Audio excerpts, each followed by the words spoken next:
Merci de liker et de commenter, s'il vous plaît. Merci beaucoup. La troisième chose, c'est que l'enfant doit savoir qu'il peut se confier à vous.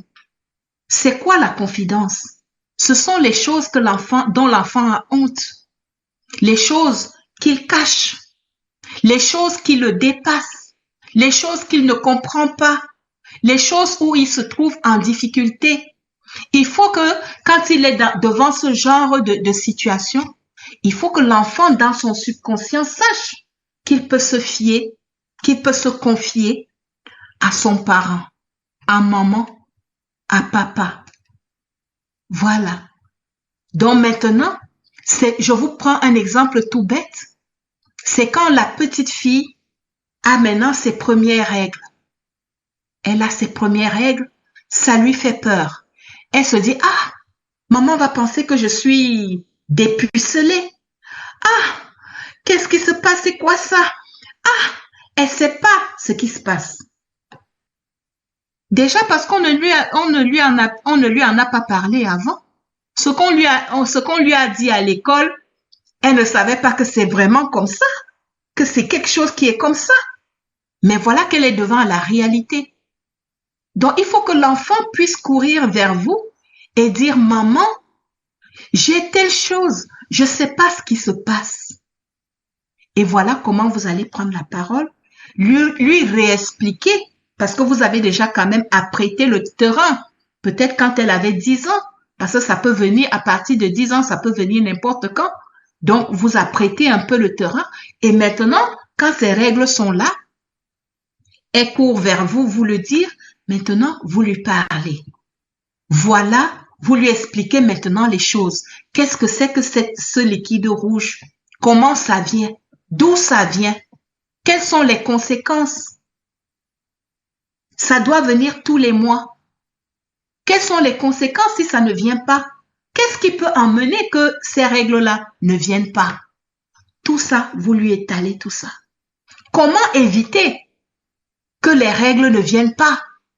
Que les règles ne viennent plus? Vous comprenez ce que je veux dire? Comment une petite fille peut éviter que un mois passe sans qu'elle voie ses règles?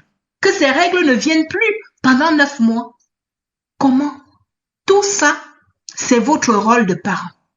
Mais oui, il ne faut plus laisser les enfants dans l'ignorance. À partir de 10 ans là, l'enfant doit déjà connaître. Quand c'est une fille, elle doit déjà connaître qu'elle peut, voilà l'étape qu'elle va bientôt traverser, voilà comment elle devrait le vivre. Et voilà les conséquences qui viennent, qui sont entraînées par cette étape-là. Donc, parler du cycle menstruel à la jeune fille, lui dire comment elle peut se protéger, où est-ce qu'on achète les protections, vous pouvez aller avec elle en acheter. Voilà. Et comment on le met, comment elle doit se changer dans la journée. Oui, il faut apprendre à la petite fille qu'on se change plusieurs fois dans la journée. Ce n'est pas ce qu'elle a mis le matin qu'elle va passer toute la journée et ne se changer qu'à la maison à 17 heures quand elle revient de l'école. Non. Il faut prendre la peine de tout expliquer à l'enfant. Donc, étaler. Mais ça vient de quoi? Ça vient de la confidence. L'enfant a couru vers vous pour vous faire la confidence. Comment susciter cette confidence? C'est là, en fait, c'est là l'éducation, en fait. Pour que l'enfant ait le réflexe de courir vers vous quand il sera en difficulté, pour se confier à vous, comment susciter ce réflexe-là? C'est ça que je vais vous dire tout de suite. C'est la voix. C'est la voix. Quand vous avez votre enfant, disons qu'ils sont 5, donc c'est quelque chose que vous allez faire avec chaque enfant. Vous lui faites un petit geste, viens, viens, avec une petite voix. Vous voyez, viens, viens, viens. Vous la tirez dans un coin, peut-être dans votre chambre, et puis vous lui parlez. Tu sais, vous inventez. En fait, ce sont des choses que vous mettez en place pour susciter la confidence chez vos enfants. C'est ça un parent. Vous ne devez pas attendre que les événements viennent vous trouver. Il faut savoir, vous regardez votre enfant, vous dites maintenant, ça c'est l'âge où je dois susciter la confidence chez mon enfant. Donc, vous faites ça. Vous la tirez à côté comme si c'était un secret. Voilà, vous arrivez à un endroit et vous lui dites des choses avec un air de confidente. Vous voyez? Vous vous confiez à elle selon quelque chose. Vous voyez, à elle, donc vous deux. Et quand vous vous séparez, vous lui dites, chut. Donc, ça reste une confidence.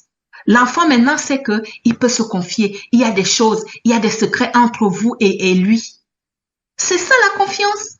Que personne ne vienne vous critiquer comme quoi ça va susciter si, oh, le secret ça, et l'enfant si. Non, non, non, non. Ce sont des choses qui doivent rester dans vos réseaux sociaux là. Mais dans votre maison, il faut éduquer l'enfant.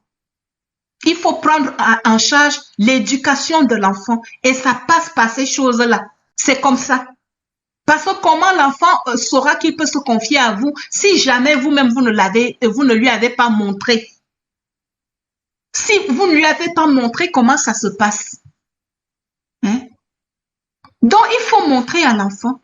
Ce qui fait que quand lui aussi va grandir, quand il aura un événement, comme vous avez couru vers lui une fois, un jour, c'est comme ça que lui aussi va courir vers vous. Que voilà, maman, voilà, je vois telle chose.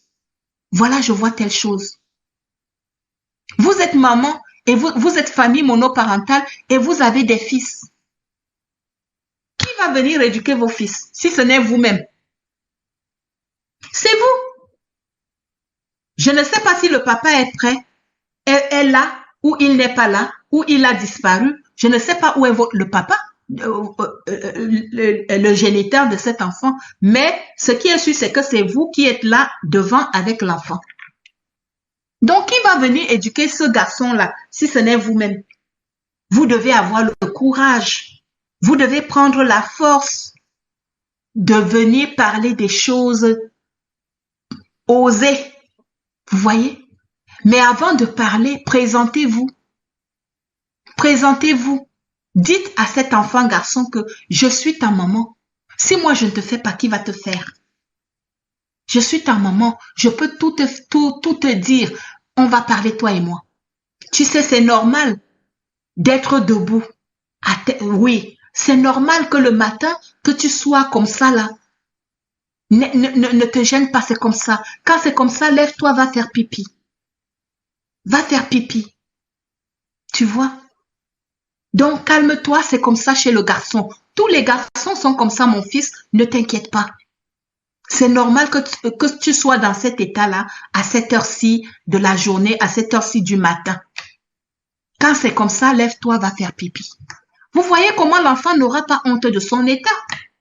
L'enfant va grandir en sachant que c'est un état chez les hommes, que c'est normal comme ça. Et il pourra aussi supporter les pulsions qui engendrent cet état-là, où l'enfant est debout. Il ne sait pas comment faire, il est mal à l'aise, il est comme ça, il ne sait pas comment se soulager. Mon fils va faire pipi. Reviens, assieds-toi. Concentre-toi sur autre chose. Pense à autre chose et ne pense plus à ton zizi. Pense à autre chose. Lis un livre qui te plaît, écoute la musique, fais ce qui te plaît, va jouer, mais ne pense pas à ton zizi.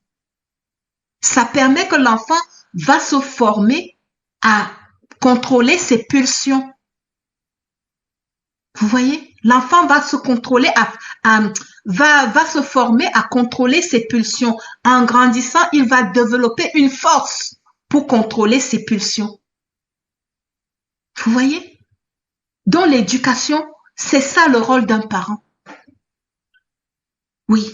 Et ça commence, comme je dis, dans le berceau. Et au fur et à mesure des années, vous ajoutez des éléments d'éducation. Merci de liker et de commenter, s'il vous plaît. Merci beaucoup.